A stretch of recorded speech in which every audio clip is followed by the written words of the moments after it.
Thanks so much. I'm Ramu Damodaran. I'm with the United Nations in New York.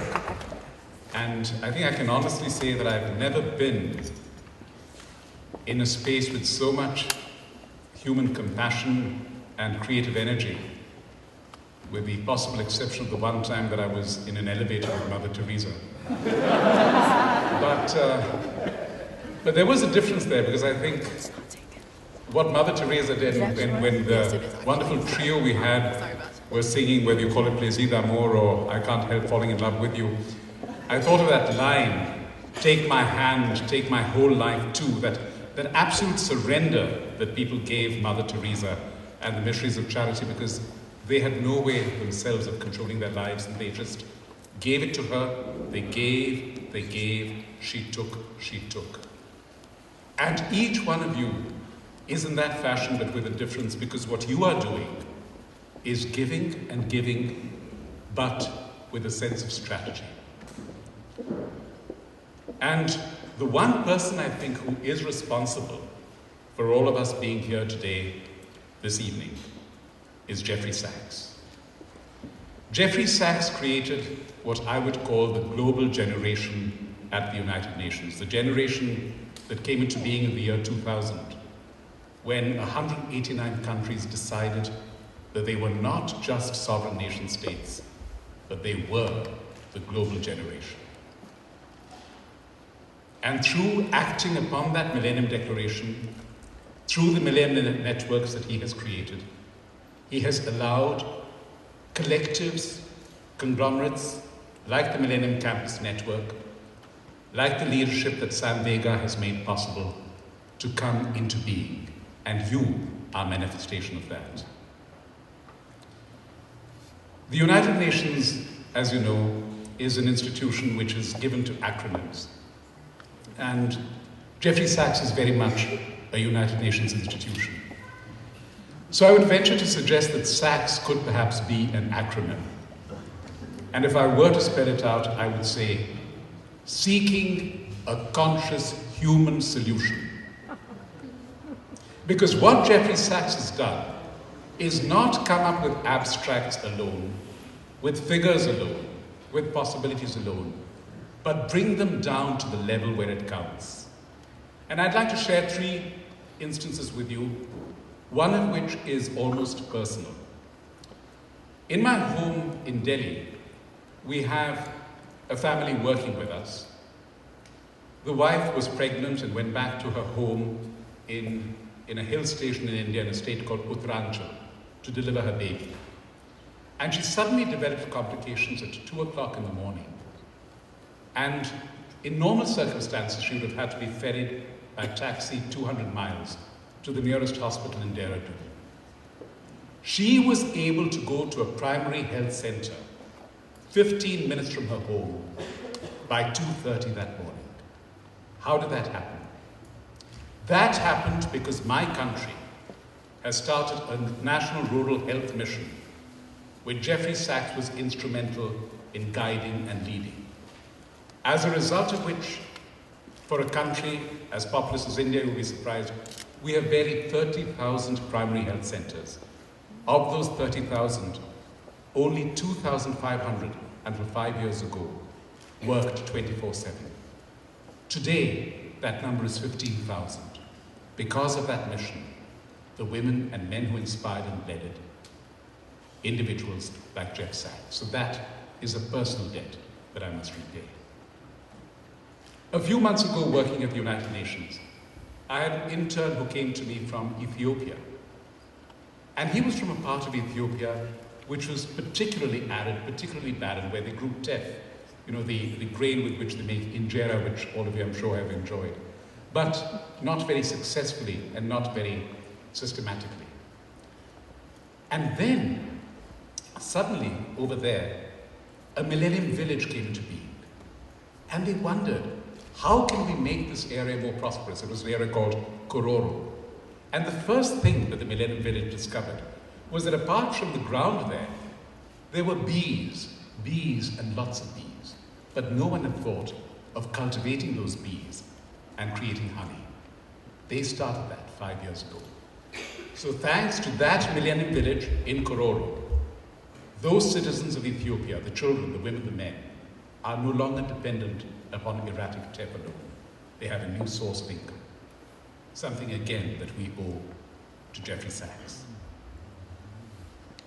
A third instance, an academic instance, a new discipline called the Master of Development Policy, which has been initiated in a number of universities around the world. Again at the United Nations, a few weeks ago, our program on genocide awareness called in a survivor from Cambodia, a survivor of the Khmer Rouge genocides. And I asked her, what are you doing now? She said, oh, I'm working on a discipline of mainstreaming gender into environmental issues. Now, this is not the sort of academic discipline you expect from a country which has barely come out of a brutal genocide which had scarred her personally. But that was because the MDP course which the university was offering offered that as an elective, and she chose to take that up. So these three instances, I think, show what I mean by saying that Jeffrey Sachs has been able to create conscious human solutions.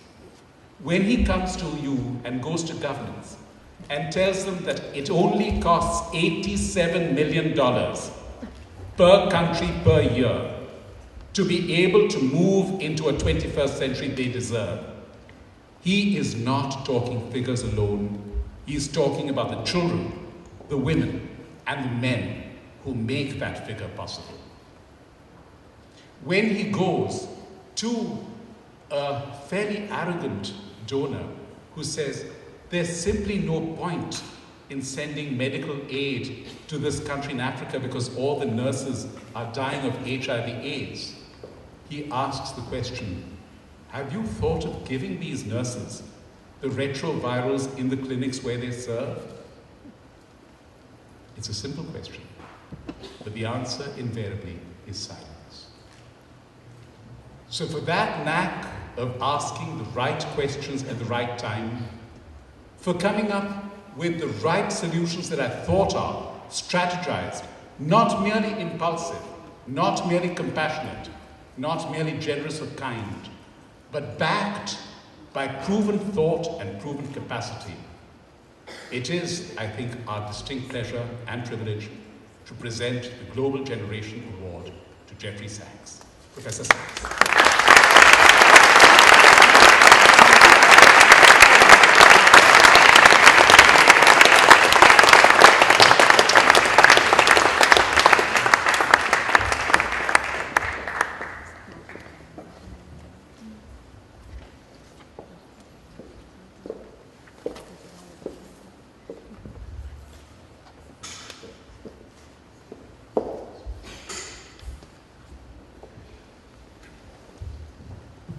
Boy, was I enjoying that. Thank you for that generosity and for those wonderful stories, which I didn't know, but you can imagine how much I appreciate hearing. Indeed, the National Rural Health Mission in India, which you mentioned, is a wonderful breakthrough. It's not my breakthrough. It is, I would say, my great luck that when I was able to chair a commission for the World Health Organization a dozen years ago, one of the commissioners was one of the greatest people in the world, the Prime Minister of India now, Manmohan Singh. And he was then out of office, having been finance minister, that made the breakthroughs to India's development, and I was able to grab him for a couple of years to help imbue throughout the international system the idea of expanding primary health care access. And when he was called back to service as Prime Minister of India, the first thing that he said is, we will expand primary health care. And in India, when you do something, you do it at big scale. So the first thing they decided to do was to introduce a new specialized health worker, another acronym, ASHA, which means hope, in Hindi, but is also an accredited health worker. And India trained 700,000 of them to start as the first step, and there's a tremendous breakthrough underway. But I think all of the stories you told exemplify a basic point, which is how much we can do. And it isn't asking unusual questions, it's asking the straightforward question, why aren't we doing these things? And it's been my tremendous luck and tremendous thrill to be able to ask people who really know. After all, I'm just an economist. You don't ask an economist. But you do ask a malariologist, or you ask an epidemiologist, or you ask an HIV/AIDS doc like Paul Farmer, whom you saw this morning, and you find some remarkable things. One of the questions I asked a dozen years ago, why aren't we treating people with antiretrovirals? And to each of my HIV/AIDS docs that I was friendly with, including Paul, they said, well, no good reason. I said, well, what do you mean, no good reason? People need these medicines. He says, yeah, it's right. I said, well, is there anything that would stop the efficacy of these medicines in the African context? He said, of course not. So why aren't we doing this? And so I think the basic point is the answers really are not so complicated.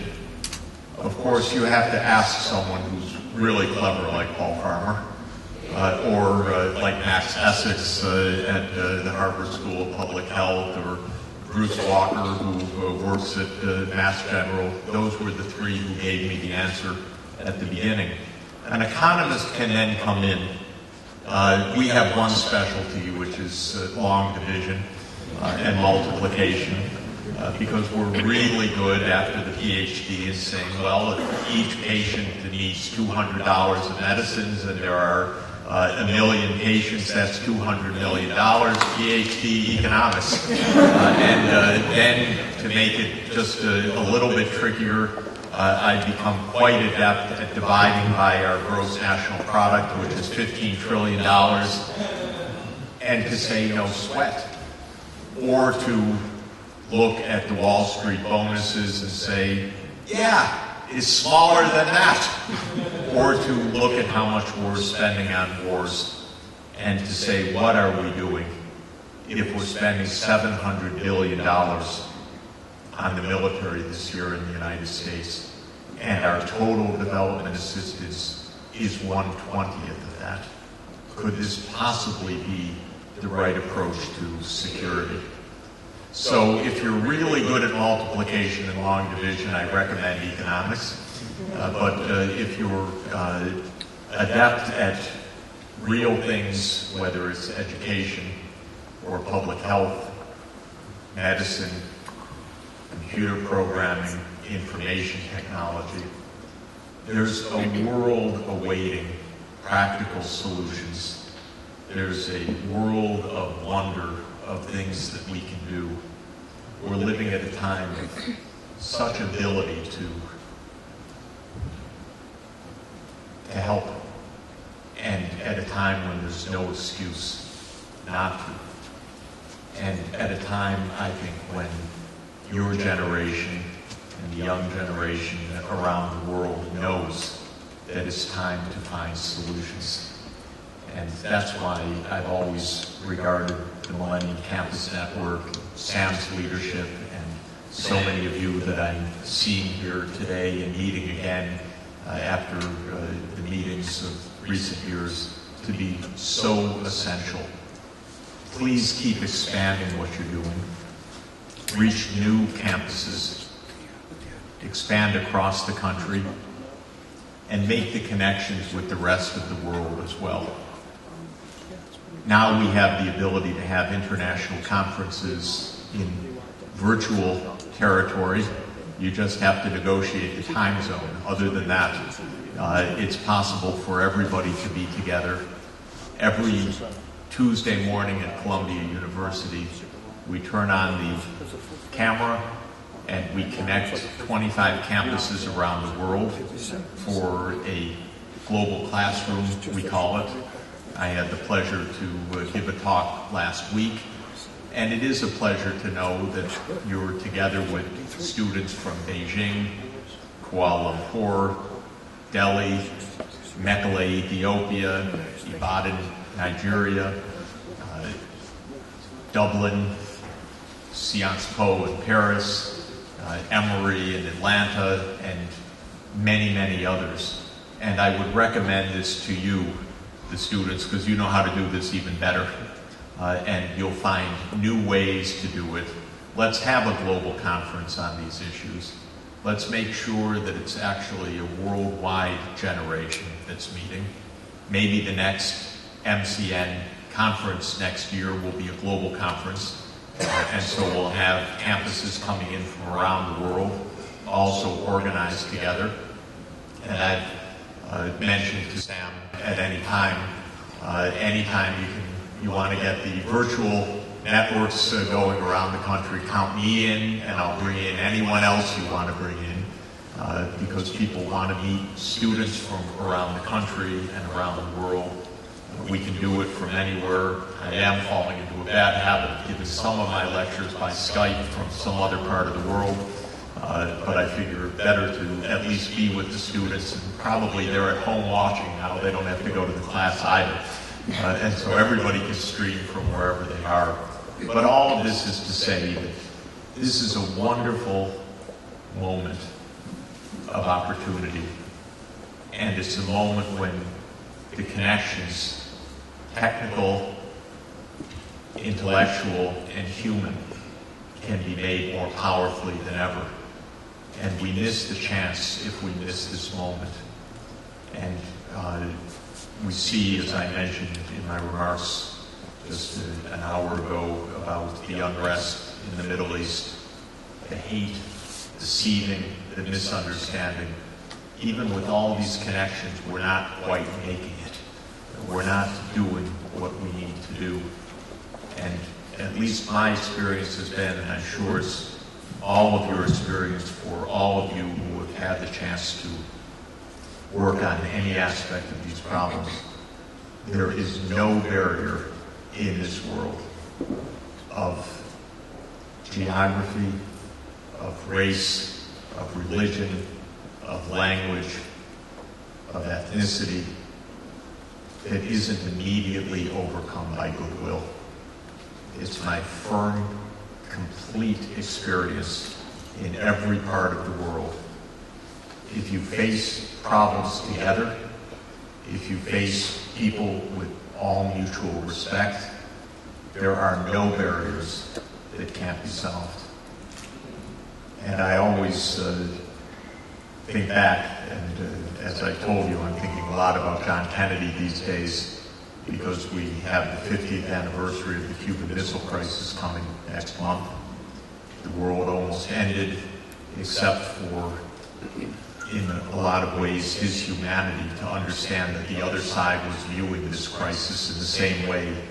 Don't start shooting, try to find a peaceful solution. And then after that, Kennedy worked for the last year of his life brilliantly to create a condition for peace with the Soviet Union, which seemed as impossible today, as impossible then as to think about peace, say, between Iran and the United States right now. These countries were viewed as mortal enemies. How could they agree on anything? How could they sign anything? And yet Kennedy was able, through his generosity, spirit, and intelligence and statesmanship, to reach a partial nuclear test ban treaty with the Soviet Union less than a year after the Cuban Missile Crisis. And his campaign to do that, he spent time educating the American people that our counterparts are virtuous people. Our counterparts are people of valor. Our counterparts have the same interests in peace, in survival, in seeing their children prosper as we do. And it is that sense of common spirit that I think underlies the Millennium Development Goals, underlies the Sustainable Development Goals that will come, and that infuses this remarkable Millennium Campus Network. And Kennedy's words, I think, said it better than any that have ever said it since. And so maybe I'll close with that. In his great speech on peace that he gave at American University in June 1963, he talked to the American people about our own attitudes towards peace as being even more important than the attitudes of the Soviet Union, because if we believed in the possibility of making peace, we could make peace with a country that seemed to be the mortal and implacable enemy. And it was proved right. And at one point in this wonderful speech, he said, "So let us not be blind to our differences, but let us also direct attention to our common interests and to the means by which those differences can be resolved. And if we cannot end now our differences, at least we can help make the world safe for diversity. For in the final analysis, our most basic common link is that we all inhabit this small planet. We all breathe the same air. We all cherish our children's future. And we are all mortal." Thank you very much for this.